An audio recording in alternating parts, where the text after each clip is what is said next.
Muito bem, então vamos lá. Vocês já me conhecem, então agora, né? Professora Aisha Cavalcante, professora aqui do curso de Arqueologia. Nossos encontros sempre às terças-feiras, às 7 horas da noite.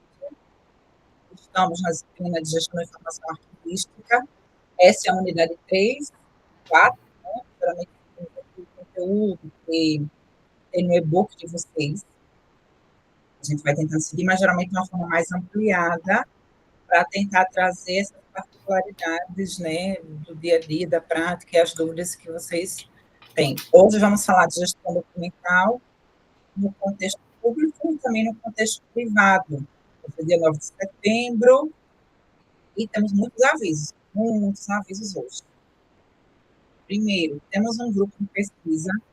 O grupo de estudos e pesquisa em unidades de informação é um grupo que está sendo tocado por mim e pelo professor Lucas, que é da Biblioteconomia, né? É uma ação interessante aqui no UniCV. Os encontros são às quartas-feiras, quinzenalmente, né? Nosso próximo encontro está previamente marcado para o dia 17 de setembro. Tivemos encontro dia 3 e o próximo encontro será dia 17. Vai aparecer no mural, né? E a leitura que será feita também nesse grupo de pesquisa também no dia 17. Tem um aviso aqui também dos cursos de letras, se vocês se interessarem também, né, vai um pouco aqui além da arquivologia, que está tendo essa jornada da tradução e interpretação, é uma atividade ali dos cursos de letras, eu já vou pegar os links e jogar tudo isso aqui no site. Está havendo também uma banca de revisores críticos, com certificação de 40 horas, alunos que quiserem se inscrever para revisar alguns textos literários, né? O UniCV está com essa ação, também vou colocar o link aqui, vocês dão uma lida.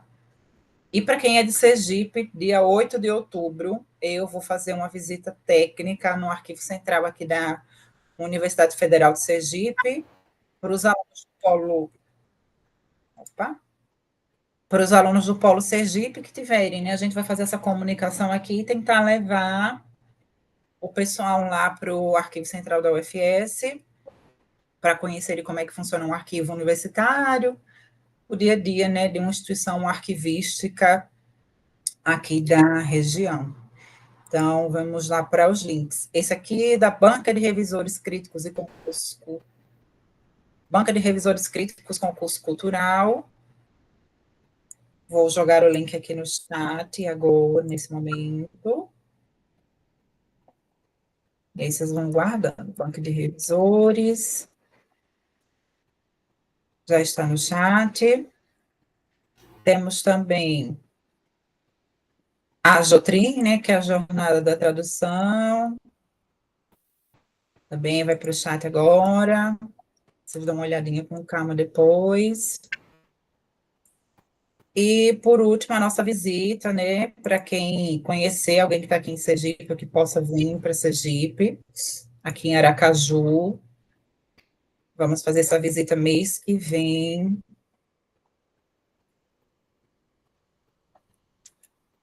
Lá no Arquivo Central da UFS. Arquivo Central. Pronto, todos os links estão no chat. Aviso os dados e agora podemos efetivamente começar com as aulas. Dessa parte aqui dos avisos, vocês têm alguma dúvida? Tranquilo? Pronto, o grupo de pesquisa também é bem legal, né? A gente faz as discussões ali, não só de arquivologia, vai discutir ciência da informação também, né? Até dando que a pesquisa já tem, eu sinto que a pesquisa me dá um cheiro de pós-graduação, né?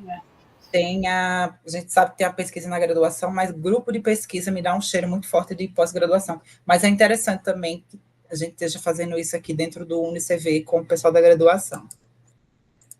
Vamos seguir, né? Então, vamos lá. O que é que a gente vai aprender hoje? Vamos falar novamente algo que já falamos sobre gestão documental. Vamos pegar esse conceito novamente de gestão documental com base na Lei 8.159, que é a lei que arquivistas precisam saber de cor, mas a gente vai passar já por ela. Vamos refletir sobre a arquivologia no setor público, a gestão documental no setor público, e no setor privado, né? Quais são as diferenças que estão norteando a gestão documental no Brasil nesses dois setores. Vamos identificar legislações e normas aplicáveis à gestão de documentos e reconhecer a importância estratégica da gestão documental nesses contextos, né, que são tão diferentes. A gente tem o setor público, tem o setor privado, e dentro do setor privado ainda tem algo mais específico, a gente não vai adentrar tanto, que é o terceiro setor, né, que tem as ONGs, que também são instituições ali, que a gestão documental pode colaborar também de alguma forma, né, mas cada um com o seu intuito. Tranquilo, sempre fico com a preocupação, que às vezes eu falo um pouco rápido. O pessoal do Nordeste é assim, a gente é acelerado, mas bom, vocês vão me falando se está tudo tranquilo. Camila, boa noite, seja bem-vinda. Viu? Qualquer coisa, dúvida, estamos aqui, viu? Só fale aqui no chat, abra o microfone, vamos seguir.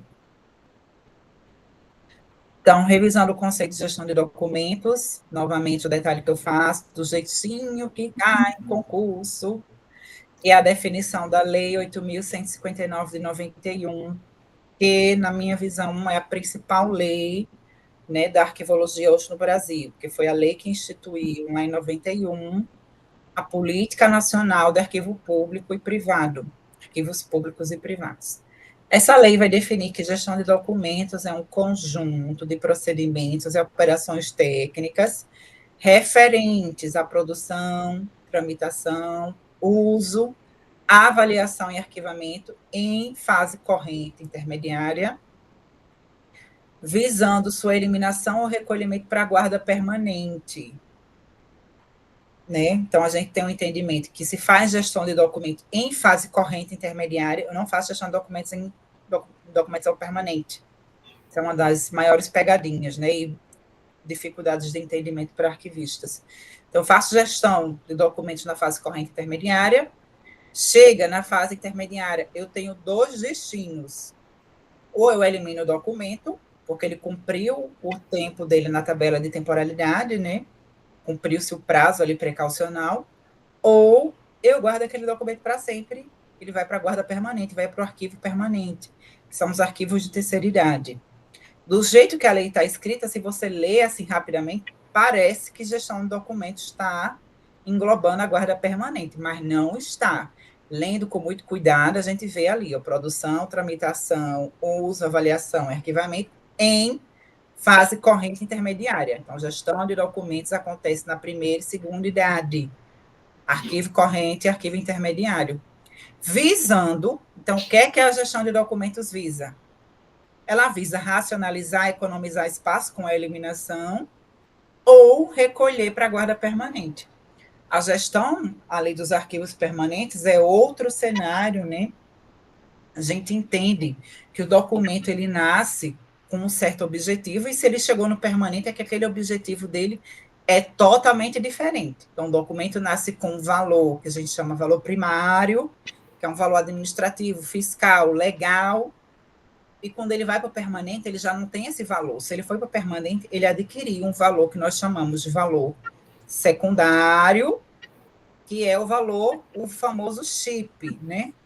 Chip, cultural, histórico, informativo e probatório. Também mais um mnemônico aí para os concurseiros. Então, se vai para o permanente, ele já não tem aquele valor administrativo. Eu estou guardando ele porque ele tem um valor de cultura, para pesquisa, histórico, né, informativo. Ele tem um valor diferente de quando ele foi produzido. A gente já discutiu isso várias vezes, mas eu vou bater sempre na tecla, porque é um conceito que precisa estar muito bem internalizado, né? Então, uma carta de Dom Pedro II, quando ele escreveu, ele teve algum intuito. Hoje, tem o mesmo valor da época que ele escreveu? Não tem. É um valor histórico. Então, é um valor ali muito secundário, que é característico dos arquivos de guarda permanente, né? Trabalho aqui no Tribunal de Justiça, nós temos um corte cronológico. 1985 para trás são documentos de guarda permanente, processos que já se fundaram. Tem processos aqui, inclusive, de lampião, tem muita coisa envolvendo aqui dentro do arquivo, documentação do século XVIII e XIX, que naquela época serviu, né, para cumprir alguma coisa, para se fazer justiça, mas hoje já se passou esse valor, né? Agora tem esse valor secundário, vão muitos pesquisadores atrás dessa documentação, e aí a gestão que eu faço no arquivo corrente intermediário hoje, né, nesses documentos que estão em vigência é uma, e a gestão que se faz no arquivo permanente é outra. Então, tem a questão desse arranjo temático, construção de quadros de arranjo, já não trabalho mais com plano de classificação, trabalho com quadros de arranjo, com descrição, usando muito a NOBRAD, que é a Norma Brasileira de Descrição Arquivística. Então, é uma coisa bem diferente. Então, a gestão de documentos eu faço, mas faço na corrente intermediária. Trabalho nos arquivos permanentes é totalmente complexo, né? Inclusive nas instituições públicas, que é o cenário onde a arquivologia tem mais proeminência, né? Tem mais proeminência hoje. Geralmente, quando tem equipe, né, que não é equipe, que não é só uma pessoa só, a gente tem as pessoas que cuidam dos arquivos correntes intermediários e tem uma equipe que cuida ali dessa parte mais de memória, né? Eu costumo dizer que o arquivo do tribunal aqui de Sergipe, ele é um caso muito específico, porque ele tem uma ótima estrutura. A gente tem uma direção, uma pessoa no cargo de direção, e temos 3 coordenações, tudo bonitinho, tudo bem dividido, tem uma coordenação de memória, uma divisão de memória, que fica só com permanente, tem a divisão de avaliação, que vai fazer a parte também da eliminação documental, e uma de recuperação e consulta. Então, é tudo bem dividido, mas não é assim a realidade de todos os órgãos, né? A gente sabe que tem as suas respectivas diferenças. Mas fizemos esse apanhado, a gente foi até além, pegamos a gestão de documentos, falamos das 3 fases, falamos de trabalho de arquivo permanente com quatro linhas aqui. Com um parágrafo, a gente fez essa revisitação. Então, gestão de documentos, procedimentos e operações técnicas quanto à produção, tramitação, uso, avaliação e arquivamento, em fase corrente intermediária. Há um entendimento que também é muito difundido, né? E aí é bom guardar, porque ele é muito difundido mesmo, mais uma vez, para os concurseiros, também é muito importante, que a gestão de documentos ela tem só 3 fases, ao invés de ter, né? Produção, tramitação, uso, avaliação, arquivamento, ela se dividiria apenas em 3. Produção, utilização e destinação, que é o famoso PUD. É muito difundido, porque até o Arquivo Nacional já fez apostila de gestão de documentos, já fez apostila de curso de gestão de documentos, descrevendo a gestão de documentos dessa forma, como PUD, produção, utilização e destinação. A produção a gente tem aqui, a utilização vai abarcar aqui a tramitação, o uso, né? E a destinação, logicamente, é a parte de avaliação ali, ou de arquivamento, que você, na destinação, você vai fazer o que o finalzinho desse parágrafo da lei está falando. Na destinação, eu tenho 2, né? A gente já viu agora. Ou elimina o documento ou vai para a guarda permanente. Então, ou tem essa definição aqui longa, que é a gestão de documentos são produção, tramitação, uso, avaliação, arquivamento, ou produção, utilização e destinação. Se vocês virem das 2 formas, nenhuma das 2 está errada. O PUD é só uma forma resumida, né, desse conceito, e é muito utilizado mesmo. Mais uma vez, para os concurseiros, a depender da banca, aí vocês vão ter que ver as provas e ver quem é que cobra o quê. FGV cobra muito PUD, Sebrasp, vez ou outra, cobra dessa forma também, mas aí é ver prova e ver o que, é que a banca está adotando ali para como seu padrão, né? Uhum. Vamos seguir, isso aqui foi só um slide, Jesus.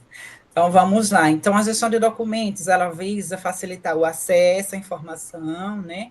Com a construção dos planos e tabelas de temporalidade, tudo muito bem, né? Arquitetado, classificado. Visa redução de custos, porque eliminar documento libera espaço físico e vai liberar também, quando se faz gestão de documentos digitais, vai liberar espaço em servidor. Costumo dizer que para a empresa privada, que a gente nem chegou lá ainda nesse contexto, da aula. Esse é o maior argumento, esse é o maior argumento do arquivista, é falar que você vai reduzir custos, né? Você vai liberar espaço físico, você vai liberar espaço digital, vai se gastar menos com servidor, e isso é um argumento para qualquer gestor de empresa. É você fazer vender ali o seu peixe, né? E conseguir ali provar o seu valor. Traz eficiência administrativa, todo mundo quer achar o documento na hora certa, né? Ninguém quer dar valor para arquivo, mas na hora que precisa da informação, quer que ache na mesma hora. E aí o trabalho de gestão de documentos vem trazer esse nível de eficiência. E também aqui a gente tem mais uma pegada mais para o público, né? Essa parte de transparência e memória institucional. Então, a gente tem esses pontos da gestão de documentos, esses benefícios, né? Vamos agora para o contexto público. Vamos passar aqui quais são os principais vieses que a gente tem na gestão documental hoje no contexto público. Primeiro ponto, no setor público a gente tem a obrigatoriedade legal e normativa. Já falei que a gente tem a Política Nacional de Arquivos e Privados, que é a Lei 8.159, mas tem várias outras. Várias outras. A gente tem a Lei de Acesso à Informação, que foi um marco em 2011, que exigiu muita transparência do serviço público, muita transparência. Teve muito concurso para arquivista depois de 2011, por conta da lei, porque os órgãos estavam loucos, tiveram que abrir o famoso setor, né, de informação ao cidadão, o serviço de informação ao cidadão, os SICs, que é para dar resposta em 20 dias, e aí se o órgão não der, isso vai subindo e vai escalando, vai escalando, vai escalando. Hoje já se passaram, né, mais de 10 anos da lei, já vai em 2025, quase 15, as contas, Jesus. 2011, 14 anos, obrigada, não sou da matemática não, Ale. 14 anos se passaram, viu? E aí, mas deu uma movimentada boa. Tivemos a LGPD, que vale tanto para o público quanto para o privado, né? Essa questão de proteção aos dados pessoais também deu uma boa movimentada. Então, nesse contexto público, lá nessa nossa querida Lei 8.159, já fala no primeiro artigo que é dever do poder público a gestão documental. Pronto. Então, o poder público precisa fazer, é um dever. Faz, aí é com vocês. Mentira, eu sou professora, eu tenho que ensinar. Na maioria das vezes, procura-se fazer, mas a gente sabe que tem caso de descaso, né? E a dependendo do nível, a gente desce ali para a prefeitura, já é um pouco mais difícil. A nível de executivo é um desafio. No legislativo tem algumas iniciativas, e o judiciário é o céu, né? A gente tem as normativas do Conselho Nacional de Justiça, que tem pegado um pouco pesado com a gestão documental,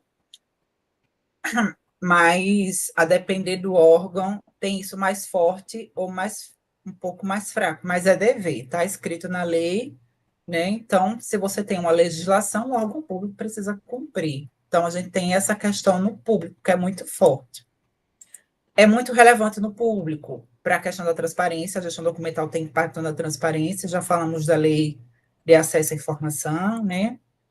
Importante para a eficiência do órgão público, controle social é muito importante, e esse termo lindo em inglês, que é accountability, que é responsabilidade, nada mais do que responsabilidade, né? Envolve também aqui responsabilidade social, e que os órgãos públicos precisam ter. Então, o cenário da gestão documental no serviço público é esse aqui.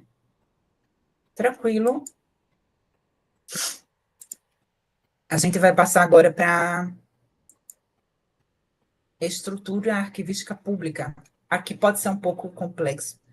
Vamos tentar esmiuçar, entender toda essa estrutura de arquivo nacional, CONARC, SINAI, esses nomes que talvez tenham passado por vocês em algum momento, e entender esses papéis, tá? Primeiro, a gente tem o CONARC, que é o Conselho Nacional de Arquivos, né? Ele é um conselho Ele é um órgão colegiado, ele não é um conselho tipo órgão, tipo o conselho de biblioteconomia, que recolhe anuidade, não é um conselho de medicina, não, a arquivologia, infelizmente, não tem isso, nós não temos um conselho profissional, né? O Conselho Nacional de Arquivos é um órgão muito mais deliberativo, instrucional, que tem como, né, atribuição definir as diretrizes da Política Nacional de Arquivos. Nós temos a Lei 8.159 e temos o Decreto 4073, que regulamenta a Lei 8.159, que traz o papel do CONARC. Esse decreto, inclusive, foi atualizado há 10 dias atrás, com o decreto 12.599, mas o decreto 4073 continua, né? Só teve um decreto adicional há 10 dias atrás que atualizou este decreto que regulamenta a Lei 8.159. Vão ver nas legislações, vão anotando. Então, a gente tem o CONARC, esse órgão colegiado instituído no âmbito do Arquivo Nacional, que agora está com o Ministério da Gestão e Inovação em Serviços Públicos, né, com a Esther Dweck, a ministra do MGI. O Arquivo Nacional e o CONARC já estiveram ligados ao Ministério da Justiça e Segurança Pública, né, mas agora está com o MGI, está lá com o pessoal da Gestão e Inovação. Presidente do CONARC, geralmente não, é o presidente do o diretor, né? É o diretor do Arquivo Nacional, é uma diretora que é a Mônica, historiadora. Quem senta na cadeira do Arquivo Nacional automaticamente senta na cadeira de presidente do CONARC. Tá?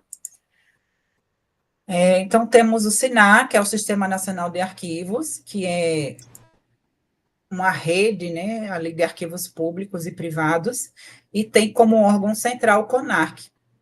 Então, o SINAR vai envolver toda a rede pública de tudo que é arquivo, do legislativo, do judiciário, do executivo, a nível municipal, a nível estadual, a nível federal, está todo mundo ligado nesse sistema, que ele é muito assim, eu costumo dizer, assim, o pessoal aqui já sabe que eu sou muito direta, é uma estrutura que existe, está registrado na lei, mas que falta muito essa ligação, sabe? Essa comunicação, sendo bastante sincera com vocês, essa comunicação entre os arquivos mesmo de apoio. A gente tem essas construções muito lateralizadas, iniciativas de alguns arquivos que vão conversando um com os outros, mas de proposição do Sistema Nacional de Arquivos mesmo e do próprio CONARC, poderia ser feito de uma forma um pouco mais efetiva. Mas a gente está aqui para aprender o que é que existe também ali escrito, né, na legislação, existe esse sistema, e quem é que entra nesse sistema, tá? Arquivos privados podem entrar no SINAR? Podem, tá? Não é só arquivos públicos, mas tem que fazer uma proposição ali para poder entrar, não é automático, tá bom? Órgão central do SINAR, Conselho Nacional de Arquivos. Tem um diagrama no próximo slide para ficar mais fácil. E a gente tem um Arquivo Nacional, que é a nossa instituição maior, né, uma referência arquivística no Brasil. O Arquivo Nacional hoje, ele está cuidando da gestão do Executivo Federal, diretamente, né, mas de forma indireta, através ali do apoio ali com o CONARC, nas publicações próprias do Arquivo Nacional, né, termina impactando na esfera arquivística toda. Mas hoje, quem responde ao CONARC, né, a instituição arquivística na esfera de competência, né, do Executivo Federal, é o Arquivo Nacional. Então, todo órgão, né, por exemplo, um ministério, uma universidade federal, que é do Executivo Federal, precisa responder a nível maior ao Arquivo Nacional. Não sei se vocês estão pegando. Eu falei uma frase que é bem uma expressão que é bem importante. Instituição arquivística na sua esfera de competência. Então, na esfera de competência do Executivo Federal, temos o Arquivo Nacional. Na esfera de competência do Judiciário Federal, já não é mais o Arquivo Nacional. Hoje, quem está fazendo esse papel de direcionamento é o Conselho Nacional de Justiça. Então, o Judiciário tem hoje obedecido, seguido as orientações do Conselho Nacional de Justiça, que através do PRONAME, né, e de outras ações, tem seguido as orientações quanto à gestão do documento da memória. Tranquilo? E aí o legislativo tem as suas iniciativas próprias. Vamos descer um pouquinho para entender também. Um arquivo de uma Secretaria de Estado, vou levar para Paraíba, tá? Secretaria de Estado da Administração da Paraíba, Secretaria de Estado de Saúde da Paraíba, vai responder ao Arquivo Público do Estado da Paraíba. Então, essa Secretaria Estadual, esse órgão estadual, vai responder, que é um órgão do Executivo Estadual, não é federal, reparem, vai responder o Arquivo Público daquele Estado. E a gente tem vários arquivos públicos, né? Tem o Arquivo Público do Estado de São Paulo, então os órgãos ali do governo do Estado de São Paulo vão responder, vão ter como instituição arquivística na esfera de competência ali aquele arquivo estadual. Órgãos municipais, se tiver um arquivo público municipal, né, aqui em Aracaju tem, vão responder ao arquivo público municipal. Então, cada esfera de competência, quando tiver aquele arquivo ali instituído, os órgãos daquela competência, daquela esfera, né, vão ter que responder. Então, hoje, o Executivo Federal está sob, vamos falar assim, responsabilidade do Arquivo Nacional. Mas temos aí o CONARC, como nós falamos, né, que tem aí o SINAR, que vai englobar todo mundo. Vamos fazer esse desenho alimentar. O SINAR está com todo mundo ali, está com Legislativo, Executivo e Federal, é uma rede de apoio, e o CONARC dando diretrizes, que todo mundo segue. Aqui no Judiciário, embora a gente não tenha o Arquivo Nacional como instituição arquivística na esfera de competência, tem as resoluções do CONARC que nós seguimos também. Seguimos ali as normativas do CNJ, o que o PRONAME vai saltando, mas o CONARC ainda é uma referência para nós, né, porque é o nosso Conselho Nacional de Arquivos. Só o Arquivo Nacional que tem, apesar da sua relevância, não é a nossa instituição aqui no Judiciário, não é a nossa instituição arquivística da nossa esfera, né, da nossa competência, não é.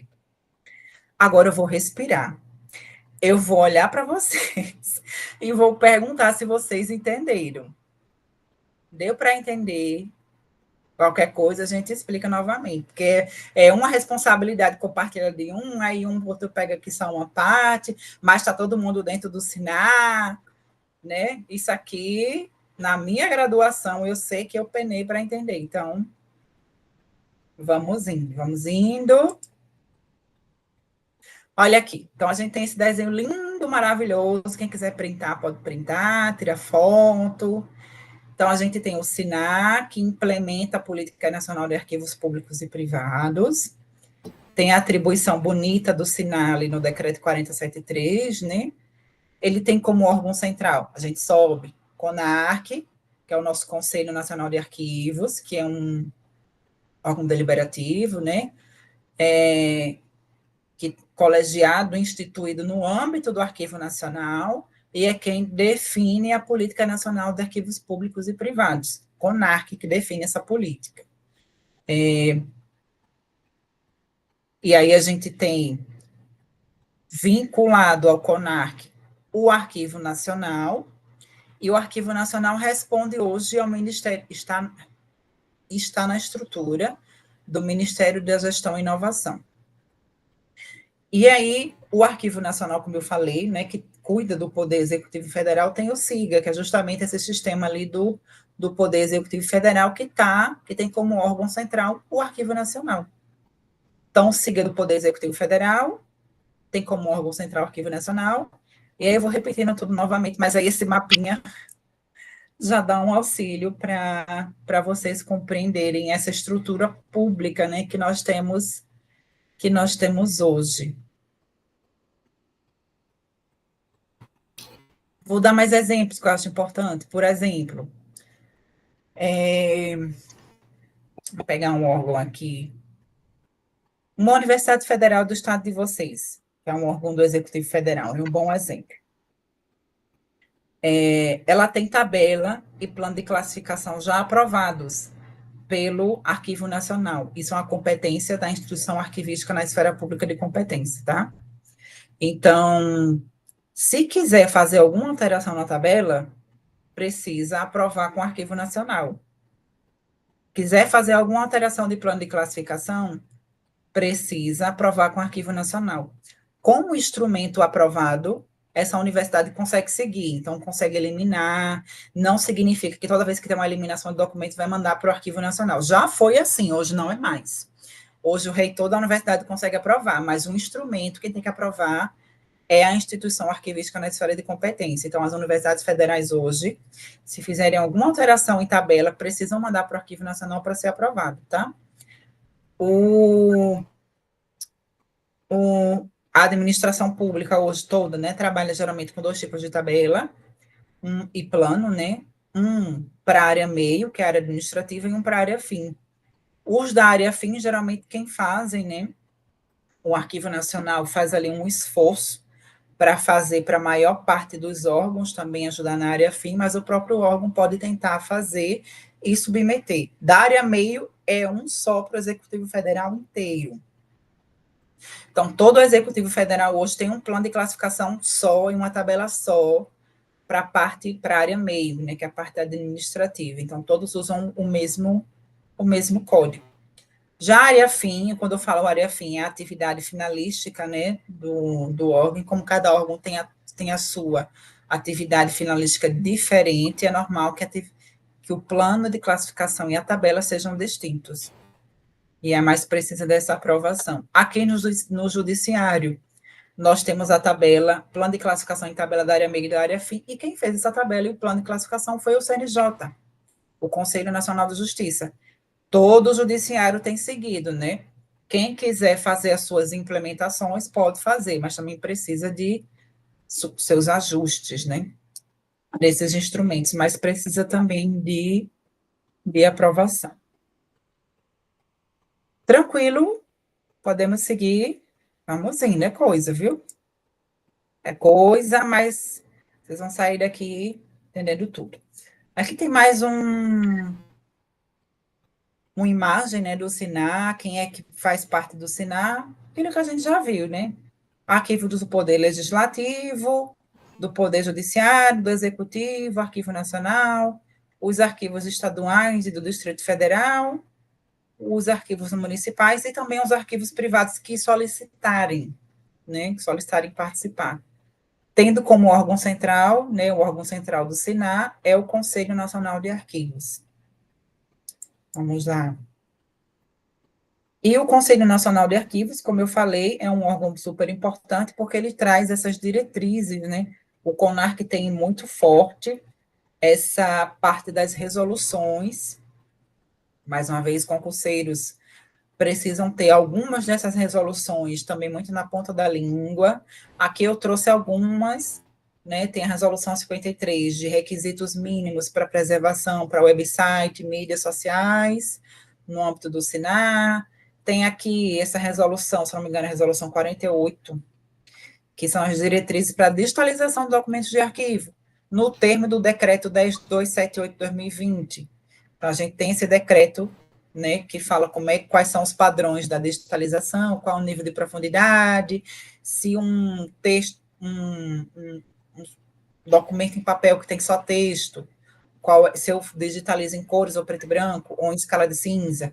Se tiver texto e imagem, vai ser preto e branco, escala de cinza, em cores, vai estar tudo lá bonitinho. E aí o CONARC também emitiu uma resolução para falar também disso, né? Então, são um pouco mais de 50 resoluções, algumas delas já estão revogadas, por algumas que foram sendo, né, publicadas, né, mas tem algumas de grande relevância. Por exemplo, tem a parte da microfilmagem, que, embora esteja quase em desuso, ainda é muito importante, a parte das sinaléticas. Essa de digitalização é super relevante. Tem a do EARC Brasil, que é os requisitos para um SIGAD, né, um Sistema Integrado de Gestão Arquivística de Documentos. Tem também resolução quanto ao RDC-ARC, que é o Repositório Arquivístico Confiável. Então, tem umas resoluções ali que são super relevantes e que ditam, basicamente, a gestão arquivística nacional, porque é a nossa fonte onde a gente bebe e pega orientações, basicamente, como fazer, né? Como fazer. Então, a figura do CONARC, né, que está muito atrelada ali ao Arquivo Nacional, que é um órgão que é instituído, né, no Arquivo Nacional, é muito, assim, importante, né, para o cenário arquivístico que a gente tem hoje. Aí a gente vai falar um pouquinho de legislação arquivística, estamos no contexto ainda público, né, você tem muito detalhe, né, a parte do público é um pouquinho mais delicada. Então, a gente tem a Lei 6.546, que foi a lei que criou a profissão de arquivista e de técnico de arquivo, criou não, regulamentou, né, as profissões já existiam. Regulamentou a profissão de arquivista, quem é que pode ser arquivista, os diplomados, né, a figura do técnico de arquivo, que é uma figura um pouco mais, como é que eu posso dizer, um pouco mais, não está tão proeminente hoje, mas alunos de arquivologia, inclusive, podem fazer esse registro, essa solicitação no Ministério do Trabalho, né, com a certificação do ensino médio de vocês e uma declaraçãozinha que, por exemplo, do UniCV, que vocês estão cursando arquivologia, vocês podem ir no site do Ministério do Trabalho e pedir esse registro como técnico de arquivo. Mais uma vez, não é um registro que você vai pagar anuidade, é um registro no Ministério do Trabalho, porque é uma profissão regulamentada por lei. E aí você vai sair com um númerozinho, por exemplo, técnico de arquivo, número tal do seu estado. Quando se diplomar, pode pedir o registro de arquivista. Aí você vai ser arquivista número tal do seu estado, registrado no Ministério do Trabalho. Esse é um ponto super importante que eu sempre falo, mais uma vez para os concurseiros, que algumas vezes tem edital que pede o diploma de arquivologia e registro no Ministério do Trabalho. É esse registro que estamos falando. E às vezes demora um pouquinho. Então, quando vocês se formarem, é importante pedir na hora que sair o diploma. É importante ter registro embaixo do braço.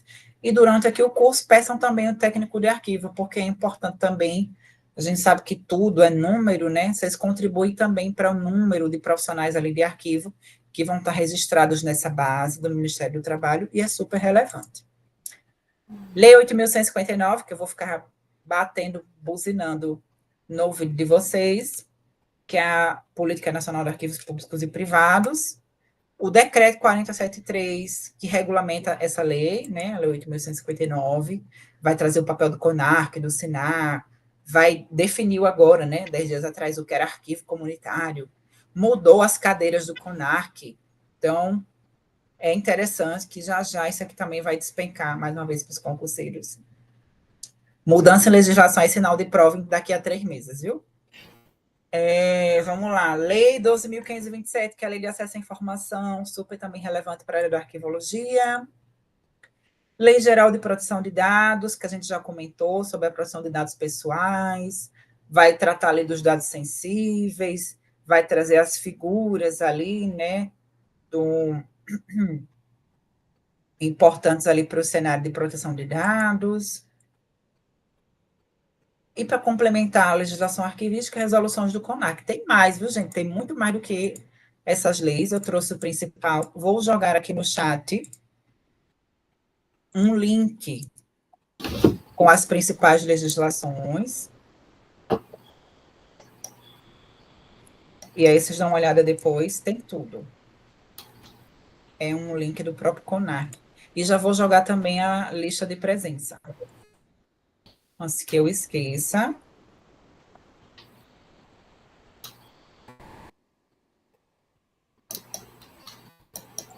Pronto, a lista de presença está no chat também. Vamos. Não esqueçam de preencher para confirmar a presença de vocês hoje. Aí vamos para as peculiaridades do setor público. Juliane. Nossa, Juliane Mesquita está aqui. Não vi você, Juliane, me perdoe. Disponibilizo, sim, viu? No mesmo link que vocês entraram Perdão. No mural de avisos, assim que terminar, eu transformo em PDF e coloco lá e atualizo, tá? Mas também a aula vai ficar gravada e vai ficar no canal do CELA, tá? Que é o nosso centro. Mas disponibilizo, sim. Vamos lá. E boa noite, viu? Eu não vi. Para mim só está aparecendo aqui até a Camila. Peculiaridades também do setor público. Então, a gente tem essa questão que o arquivista, quando entra, né, ele entra por concurso público ou cargo em comissão. Mas tem a figura, eu coloquei aqui, entre vários asteriscos, que a gente tem a figura da terceirização e questão de contratos. O serviço público tem fechado muito contrato de digitalização, o que para mim é uma preocupação, que geralmente vai por licitação, vem pelo preço menor e a qualidade desse serviço nem sempre é melhor. E você colocar para digitalizar a sua documentação, né? E a gente tem uma legislação agora que documentos, olha o detalhe, documentos correntes intermediários, se digitalizados conforme o decreto 10278, podem ser eliminados. Podem ser eliminados. Repare que eu falei com todos os requisitos. Nem sempre acontece com todos os requisitos. Elimina a documentação, mas se precisa. E aí a digitalização, está faltando página. A digitalização está com o documento todo virado. Ou não está com o nível de profundidade certo, você não consegue ler. Não tem um reconhecimento ali óptico de caracteres. É difícil. É difícil. Mas esse é um cenário que o setor público ali tem enfrentado, né? Mas, graças a Deus, quando tem um arquivista ali dentro do órgão, nem que seja um, já dá ali um alerta, já tenta conversar, já tenta fazer alguma coisa, alguma ação para tentar sensibilizar, né? Mais um detalhe, repare que eu falei documentos correntes intermediários, né? Documentação permanente, ela pode ser digitalizada, mas o original não pode ser eliminado de jeito e maneira. Documento permanente não se elimina, nem hipótese alguma. O original precisa ser preservado até que um dia ele se desfaça, né? E por isso também a gente precisa ter o cuidado com a digitalização correta da documentação permanente, mesmo ela não sendo eliminada, né? Mas e o papel ele vai se desfazer. Nós estamos agora lá na Justiça, no Tribunal, com essa documentação do século XVI, XVII e XVIII, né? Que já é muito tempo. O papel ele já tem o nível de acidez, ele craquela, tem as ações de restauração, os banhos de desadificação, para desadificar, para tirar a acidez do papel, né?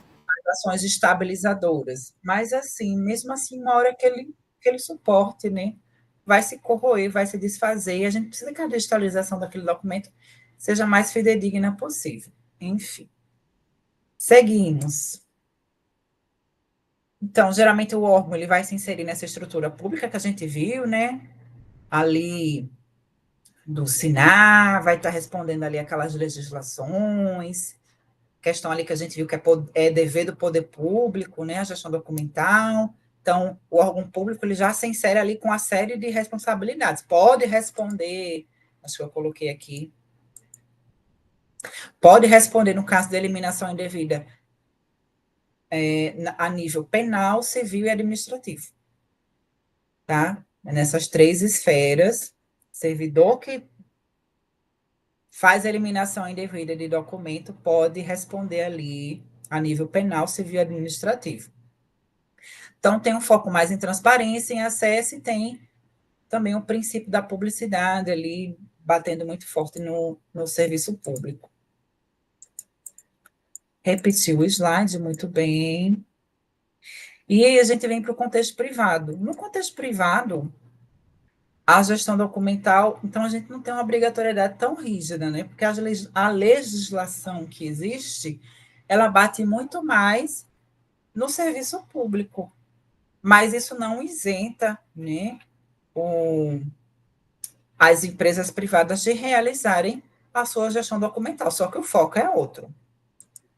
Foco aqui vai ser competitividade, vai ser trabalhos de gestão do conhecimento, segurança jurídica, trazer eficiência, e tem esse debate muito importante também com a questão da LGPD, que eu falei para vocês que a LGPD também se alcança, né, também alcança o setor privado. Então, dados pessoais, o pessoal também tem que estar muito de olho, e a gestão documental auxilia bastante nesse ponto da LGPD. No começo da aula, a gente falou também da questão de economia de recursos, né? Liberar espaço tanto físico quanto de servidor, espaço virtual, são argumentos que são fortes para o setor privado. Porque venhamos e convenhamos, né? No setor público, a gente tem uma legislação que você diz que não pode eliminar, que você vai responder civil, penal e criminalmente. Mas se o dono da empresa quiser queimar, tocar fogo nos documentos dele, amanhã ele pode, se ele quiser. Só que ele vai, né, complicar a empresa dele, que não vai andar, porque tudo se anda com um documento. Tudo se faz com um documento. A cada minuto, você abre um documento no Google Docs, você já começou um documento, mesmo como minuta. É muito documento. A gente cria documento todo santo dia. Empresa privada tem que fazer também essa gestão. Se perde muito, inclusive, muita informação. Por exemplo, um servidor sai, o servidor está cheio de planilha que ele criou, não tinha gestão disso, sai, se perde acesso, é um ponto também a se debater, né? E o arquivista também auxilia muito nesse controle, é uma figura super relevante. Mas vocês conseguem visualizar que é uma nuance, né? É uma visão bem diferente do setor público. Benefícios que a gente também já falou no contexto privado, redução de custos, agilidade, tem esse suporte à tomada de decisão, né? Essa palavra, esse termo também está muito em alta agora, né? Mas a arquivologia, a gestão documental também dá esse suporte. Você tem informação na hora que precisa, isso ajuda na tomada de decisão, ajuda na conformidade legal e regulatória, e em alguns casos, né, a depender ali da instituição privada, valoriza também a memória da organização. Esse aqui é um argumento que eu já acho um pouco mais fraco, mas tem que instituição privada que também preza por esse ponto da memória.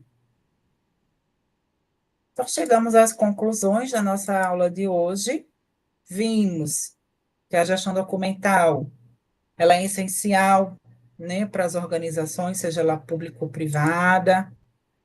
Vimos a diferença dessas organizações e a diferença, né, da gestão documental quanto a elas, e que elas vão refletir muito o objetivo da instituição, né, no público, com realmente o serviço ali para o cidadão, essa questão mais de cidadania é um outro contexto, e na privada com um pouco mais com foco na eficiência, nesse ponto mais de competitividade financeiro, que é característico das instituições privadas.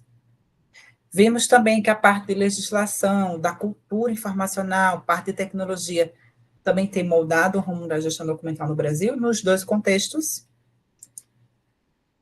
Essas foram as nossas principais referências. E pronto, queridas. Dúvidas? Falem agora. Hoje não teremos. Hoje foi um pouco mais. Não vou dizer que foi light, porque foi assunto com força. Assunto com força. Mas se vocês tiverem alguma dúvida, ainda temos alguns minutos. Juliane, dessa disciplina é a terceira aula.